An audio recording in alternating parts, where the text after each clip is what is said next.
এই মতে video call record করতে পারেন না কেন সেটা দেখো আজকের এই ভিডিওতে। দেখেন আজকের এই ভিডিওটা দেখলে আপনিও কিন্তু চাইলে এখন থেকে ইমোর ভিতরে ভিডিও কলে কথা বলার সময় আপনারা স্ক্রিন রেকর্ডিং করতে পারবেন। দেখেন অতি ফার্স্ট আমরা চলে গেলাম সেটিং অপশনে, তারপরে এখান থেকে এই যে সেটিংস অ্যান্ড প্রাইভেসি নামে একটা অপশন আছে একদম উপরে, আমরা জাস্ট এখানে ক্লিক করে দেবো।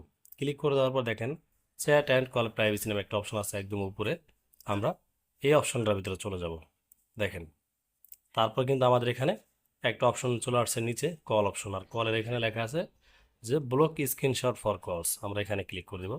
এখানে ক্লিক করে দেওয়ার পর আমাদের এখানে দেখতে পাচ্ছি ভিডিও কলে কথা বলার একটা প্রতীক দেওয়া আছে, এমনকি নিচে আছে ব্লক স্ক্রিনশট ফর কলস, এখানে টিক মার্ক দেওয়া মানে ব্লু টিক মার্ক।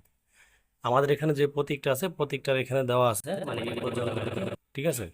তো আমরা এখান থেকে কি করব, একদম ব্যাগে চলে যাব, আবারও সেম ভাবে সেখানে যাব কিভাবে একটু দেখাই। এখানে প্লাস আইকনে ক্লিক করে দিব, মোর অপশনে ক্লিক করে দিব, সেটিং অ্যান্ড প্রাইভেসি এখানে ক্লিক করে দিব। তারপর এখান থেকে আপনাদের চ্যাট অ্যান্ড কল প্রাইভেসি অপশনটা আছে, আমরা এখানে ক্লিক করে দিব। তারপর এখান থেকে ব্লক স্ক্রিনশট ফর কলস, আমরা জাস্ট এই অপশনটাতে ক্লিক করে দিব। তারপর এখানে এই যে ব্লক স্ক্রিনশট ফর কলস জাস্ট এরকম করে রাখবেন। যদি এখানে টিক মার্ক করে রাখেন তাহলে কিন্তু আপনারা ভিডিও কলটা আপনারা স্ক্রিন রেকর্ডিং করতে পারবেন না।